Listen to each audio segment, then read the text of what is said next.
प्यार हो तो ऐसा। दोस्तों, इस कहानी के पिछले भाग सुनने के लिए हमारे चैनल को विजिट करें। अब आगे। भीमा विचलित हो उठता है और वहाँ से चला जाता है। क्यों हो रहा है मेरे साथ ऐसा? मेम साहब क्या सोचेंगी मेरे बारे में? भीमा सोचता हुआ घर से काफी दूर निकल आता है। स्वामी जी के पास ही चलता हूँ, उनके घर के बाहर बैठा रहूंगा।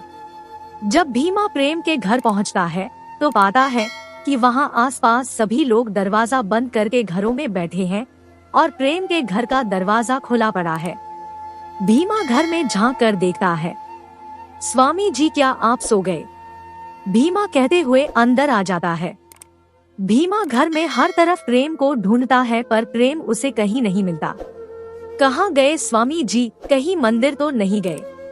भीमा मंदिर की ओर चल देता है। केशव पंडित साधना को मंदिर की सीढ़ियों पर ही मिल जाता है। पंडित जी, अनर्थ हो गया।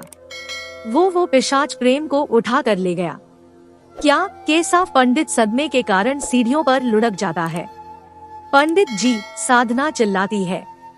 केशव पंडित सीढ़ियों से लुढ़कता हुआ नीचे जमीन पर आन गिरा। तब तक भीमा भी वहां पहुंच जाता है। क्या हुआ इन्हें? भीमा ने पूछा। साधना ने कहा प्रेम के बारे में सुनकर लड़खड़ाकर गिर गए। भीमा केशव पंडित को उठाता है, लेकिन केशव पंडित सिर पकड़कर वहीं बैठ जाता है। भीमा ने साधना से पूछा क्या हुआ स्वामी जी को? साधना ने कहा पिशाच उन्हें उठा कर ले गया, पता नहीं कहाँ। नहीं नहीं, ऐसा नहीं हो सकता, स्वामी जी के साथ ऐसा हरगिज नहीं हो सकता। भीमा को विश्वास नहीं हुआ। सब कुछ मेरी आंखों के सामने हुआ है भीमा, मैंने खुद सब कुछ अपनी आंखों से देखा है। भीमा ने कहा है भगवान, ये तो बहुत बुरा हुआ, अब क्या होगा? आस पड़ोस के लोग तो सभी घरों में घुस गए, अब हमें ही कुछ करना होगा। केशव पंडित ने कहा कुछ भी करने का फायदा नहीं है, पिशाच उसे नहीं छोड़ेगा। वो जमीन पर सिर पकड़कर बैठा था। बहुत समझाया था मैंने प्रेम को कल, पर वो नहीं माना। पिशाच का कोई कुछ नहीं बिगाड़ सकता। साधना ने कहा आप प्रेम के पिता होकर ऐसा बोल रहे हैं, कुछ तो उम्मीद रखनी चाहिए आपको। जो सच है उसे स्वीकार कर रहा हूँ और तुम दोनों भी स्वीकार कर लो, शायद भगवान की यही इच्छा है। साधना ने कहा ऐसा कैसे हो सकता है, कोई तो रास्ता होगा प्रेम को बचाने का। केशव पंडित ने कहा एक रास्ता है, लेकिन वो बहुत मुश्किल है। साधना ने पूछा क्या रास्ता है? मंदिर में भोलेनाथ की मूर्ति के हाथ में जो छोटा सा त्रिशूल है, उसे उस पिशाच की नाभि में मारना होगा।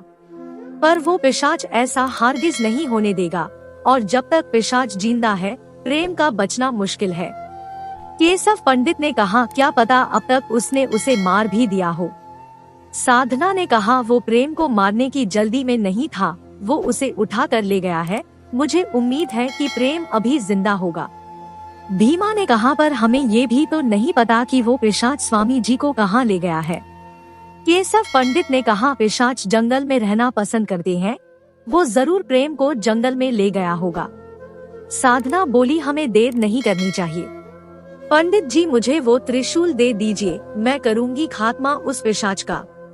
केशव पंडित ने निराशा भरे शब्दों में कहा त्रिशूल तो ले जाओ, पर मुझे नहीं लगता कि कुछ कर पाओगे तुम। केशव पंडित धीरे से उठा और मंदिर में आकर भोलेनाथ की मूर्ति से त्रिशूल निकालकर साधना को दे दिया। साधना ने पूछा भीमा क्या तुम मेरे साथ चलोगे जंगल में? भीमा ने कहा हाँ बिल्कुल, ये भी क्या पूछने की बात है। साधना बोली चलो फिर, हमें वक्त बर्बाद नहीं करना चाहिए। भीमा उत्साह से बोला चलो मैं तुम्हारे साथ हूँ। केशव पंडित ने कहा मैं भी तुम्हारे साथ चलता हूँ। साधना बोली नहीं पंडित जी आप रहने दीजिए, आप ठीक से चल भी नहीं सकते, आप यही रुकिए, हम चलते हैं। हमारा जंगल में जल्द से जल्द पहुँचना जरूरी है और फिर हमें पिशाच को ढूंढना भी है। केशव पंडित ने कहा नहीं मैं चलूंगा, भीमा तुम मुझे सहारा दो। साधना समझ जाती है कि केशव पंडित के साथ होने से वो जंगल में पहुंचने में लेट हो जाएगी। भीमा तुम पंडित जी को लाओ, मैं आगे बढ़ती हूँ। साधना त्रिशूल लेकर जंगल की तरफ भागती है। केशव पंडित पीछे से चिल्लाता है अरे रुको, तुम अकेली क्या करोगी? साधना भागते हुए कहती है, ये सब सोचने का वक्त नहीं है पंडित जी, आप समझ नहीं रहे हैं। भीमा केशव पंडित को सहारा देता है और उन्हें लेकर जंगल की तरफ बढ़ता है। भीमा ने कहा, पंडित जी वो ठीक कह रही थी, आपको यही रुकना चाहिए था। मेरे बेटे की जिंदगी खतरे में है, मैं यहाँ रुक कर क्या करूँगा। साधना उन दोनों से काफी आगे निकल आती है और जंगल के बिल्कुल करीब पहुँच जाती है। कहाँ ले गया होगा वो प्रेम को, किस तरफ जाऊं? साधना जंगल के बाहर खड़ी सोचती है। साधना कुछ निर्णय नहीं ले पाती, लेकिन फिर भी वो जंगल में घुस जाती है।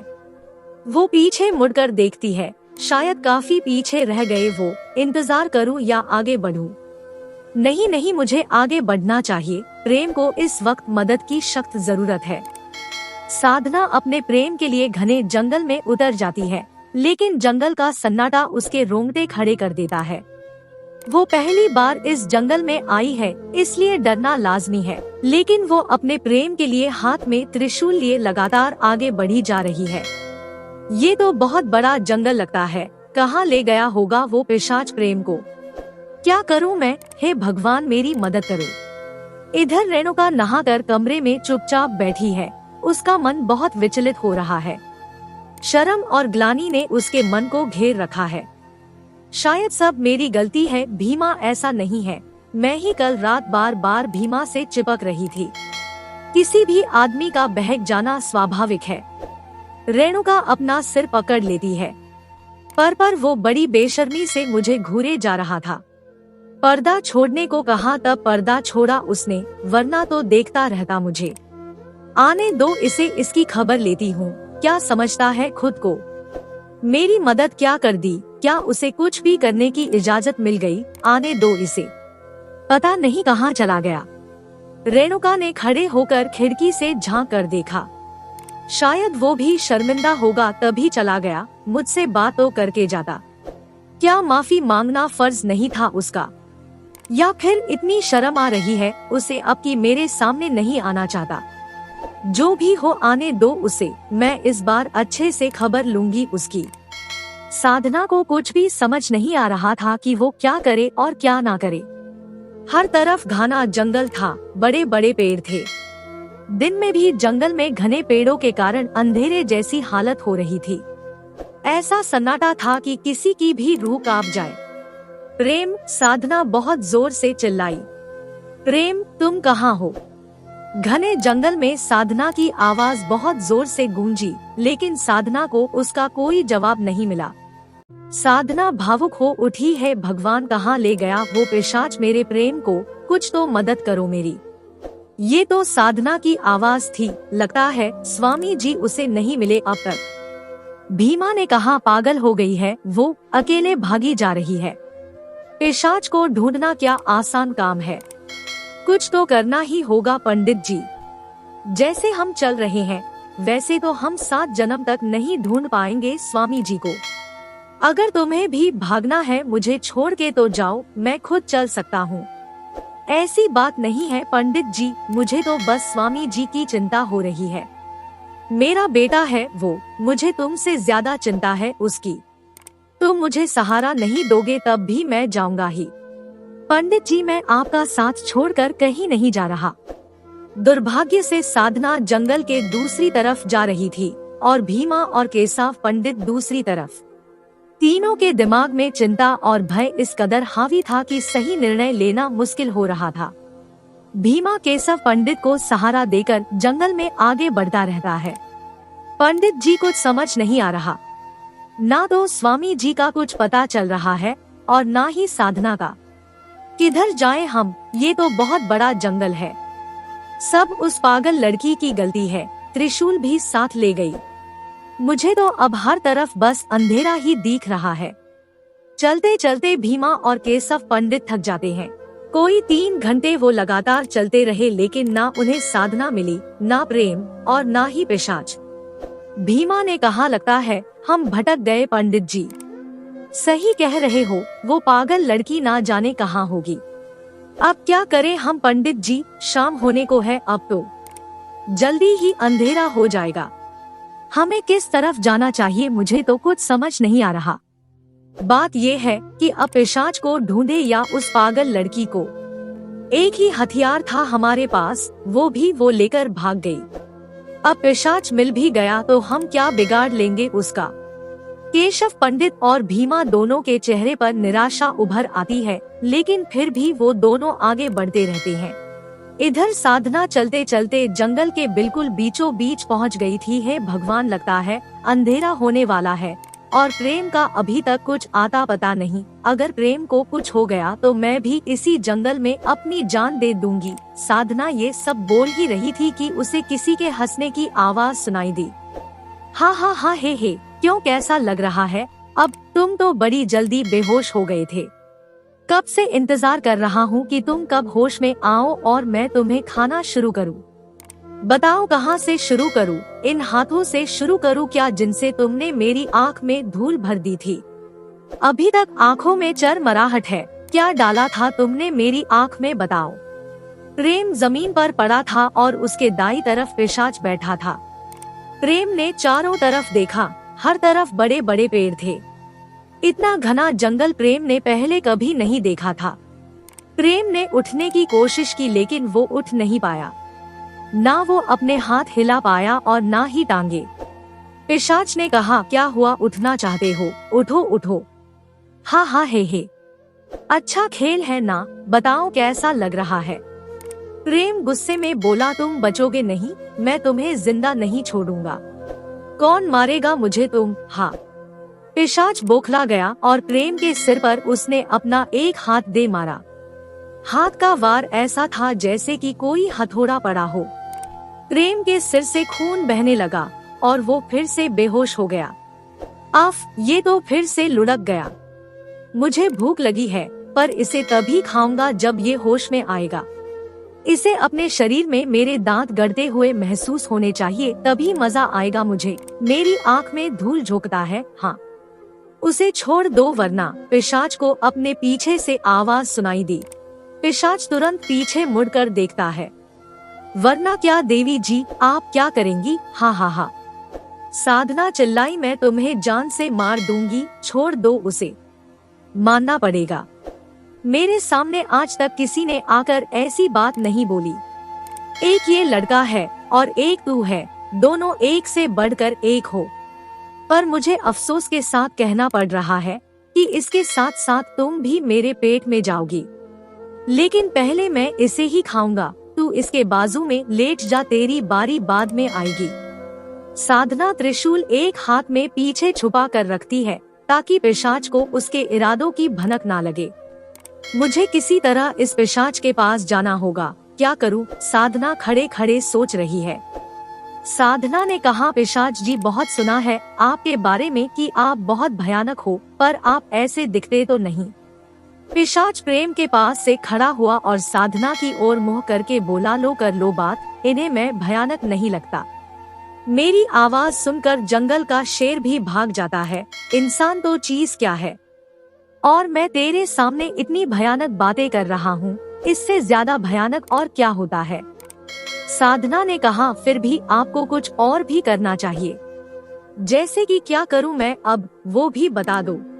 चेहरे पर थोड़ा और रौब होना चाहिए। आप हंसते रहते हैं बात बात पर, ये अच्छा नहीं लगता, इससे आपकी छवि खराब होती है। मजाक कर रही है तू? बहुत बढ़िया। पिशाच साधना के करीब आता है और उसके बाल पकड़ लेता है। पिशाच से कभी भी मजाक नहीं करते, लड़की हमेशा अपनी चिंता करते हैं। साधना बिना मौका गवाए त्रिशूल पिशाच के पेट में गाड़ देती है और बोलती है, वो तो ठीक है, लेकिन कुछ पिशाचों को अपनी भी चिंता करनी चाहिए। ये क्या किया तूने करम जली, ये क्या मार दिया पेट में? आहा। पिशाच दर्द से करा उठा और तड़पने लगा। भोलेनाथ का त्रिशूल है, भगवान का नाम लो और दफा हो जाओ यहाँ से। साधना ने पिशाच को दोनों हाथों से दूर धकेल दिया। आहा, तुम्हें क्या लगता है तुम इसे बचा लोगी? आहा, मेरा जहर है इसके शरीर में, मैं इसे नहीं भी खाता तो भी ये सुबह तक मर ही जाता। साधना ने तड़पते हुए पिशाच के मुंह पर लात मारी और बोली, दूसरों की मौत का जश्न नहीं मनाते, अपनी चिंता करते हैं।